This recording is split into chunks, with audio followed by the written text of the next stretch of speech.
She stormed over with a clipboard in hand, sunglasses perched on her nose like a badge of authority.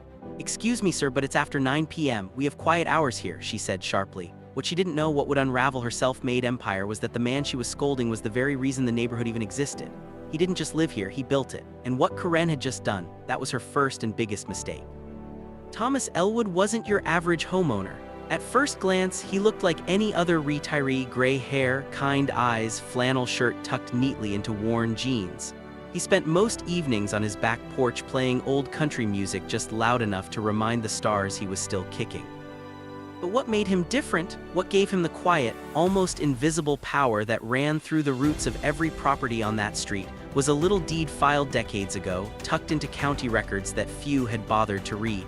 It was his name, Thomas Elwood, on the document that gave this neighborhood its foundation. You see, 30 years earlier, Thomas had inherited 43 acres of dense, wooded land from his grandfather. Few developers came knocking over the years, but it wasn't until the local township approached him with a community initiative that he even considered selling. But Thomas didn't just sell. He donated 80% of that land with one condition: that the community built on it would remain open, fair, and free from exploitation. And for a while, it worked. The neighborhood flourished, families moved in. Kids played on the same soil where Thomas once climbed trees, but slowly new faces arrived. HOAs were formed, rules were printed, power shifted into the hands of people who never knew Thomas or the values he stood for, and eventually, Karen moved in. Karen was not elected. She simply announced herself one day as the neighborhood liaison, printed flyers, and called meetings no one asked for. What began as friendly reminders about trash day turned into rulebooks, violations, and fines. And Karen loved it. She kept records on everyone. Late lawn mowing, warning; parking slightly over the sidewalk line, notice; wind chimes too loud, formal complaint. But nothing bothered her more than Thomas's music at night. One evening, Thomas was sitting on his porch, humming along to a Johnny Cash track when the inevitable knock came. Karen, arms crossed, lips tight. "Mr. Elwood, the HOA has implemented quiet hours, no music after 9 p.m. Thomas looked up at her, eyes calm, amused even. "I didn't know we voted on that," he said. Karen sniffed. "We didn't need to, it's in the new guidelines, page 6.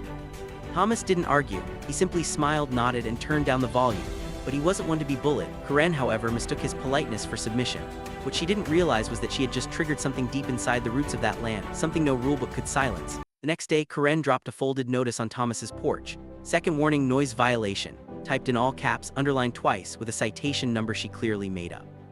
Thomas didn't say a word. He unfolded it slowly, read it with a smirk, then placed it next to his coffee mug and went about his day.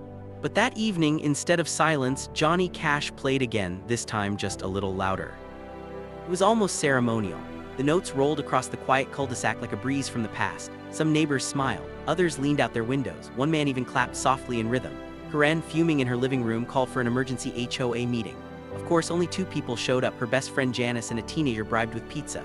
Still, she declared a motion to fine Thomas $200. She wrote it down, stamped it with a self-made seal, and felt victorious. The fine notice came with a demand for compliance. "Cease all noise-making activities after 9 p.m. or face legal consequences," it read.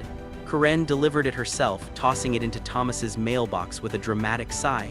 That evening, Thomas did something he hadn't done in years. He invited the neighborhood over. Lawn chairs filled his backyard, lanterns flickered, families brought snacks, and the music played, not loud but proud. People shared stories, laughed. Kids ran barefoot in the grass, and Karen, she stood on the sidewalk, arms folded, watching as everything she tried to control slipped through her fingers. Thomas didn't break any laws. Noise ordinances were county regulated, and he was well within limits. But Karen kept escalating. She filed complaints with the township, called local enforcement, and even tried contacting the developer until she learned who that developer really was. A clerk at the zoning office laughed gently when she mentioned the address. "You do know who gave us that land, right? That's Thomas Elwood's name on the original deed. He didn't just give us permission, he laid the rules we had to follow." Karen froze. "What rules?" she asked. The clerk tilted her head. "No HOA authority, permanent clause. That neighborhood runs on voluntary cooperation, always has." Karen's mouth went dry. She flipped through her binder, her fake citations, her typed-up bylaws, and felt it all start to unravel. She'd been issuing fines in a neighborhood where she had no legal power. And worse, she tried to silence the man who built it. The music wasn't just noise anymore, it was a reminder of roots, of freedom, of who really held the ground beneath their feet. Karen didn't back down. Embarrassed and now desperate to maintain control, she launched what she called a community preservation initiative. New signs appeared overnight. Quiet HOURS enforced, HOA authority zone, report VIOLATIONS here. Most residents ignored them. Some laughed, but Thomas, he began preparing. A man of few words, he visited the county office and requested certified copies of the original land deed and its conditions. When the clerk handed him the documents, she smiled knowingly. "Lot of noise from that new neighbor of yours," he chuckled. "A little too much for someone enforcing silence." Back home, Thomas sat down at his desk, pulled out his old typewriter, yes, he still had one, and began drafting a letter. Not to Karen, but to every household in the neighborhood. A letter that told the story few remembered anymore.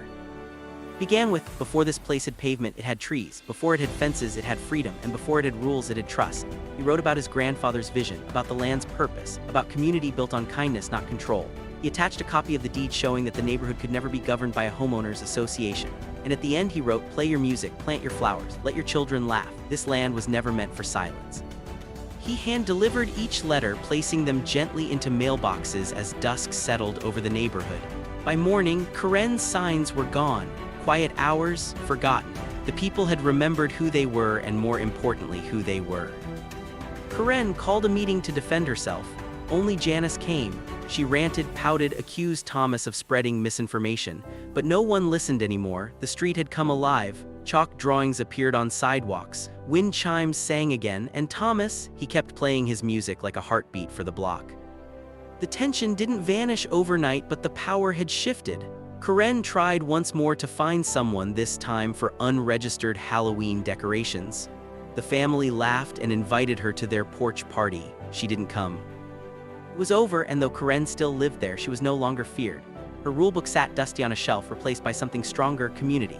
All thanks to the man who never raised his voice but made sure it was always heard. Months passed, seasons changed, trees shed their leaves and grew them back again. And through it all, Thomas remained the quiet soul of the neighborhood, visible, kind, steady. But something else had grown too, a deeper appreciation from his neighbors.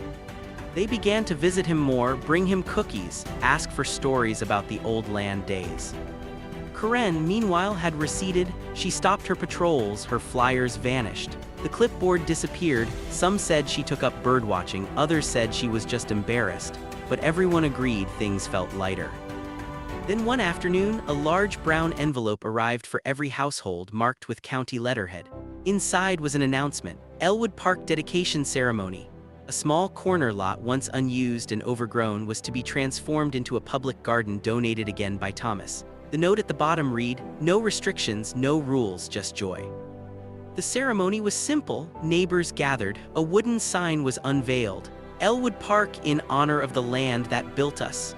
Thomas said a few words. They weren't grand or long, just a reminder that real communities aren't managed, they're lived in. That night, a band played in the park. Music drifted through the streets. Laughter echoed. Lanterns glowed, and somewhere, watching from her window, Karen sat in silence, not because of quiet hours, but because she finally understood. Power doesn't come from rulebooks or clipboards, it comes from respect, from roots, from giving without taking. And Thomas, he had given them all something no HOA ever could, a place where freedom rang louder than fear. And that's how one man's quiet defiance rewrote an entire neighborhood story. Not with anger, not with war, but with patience, music, and truth.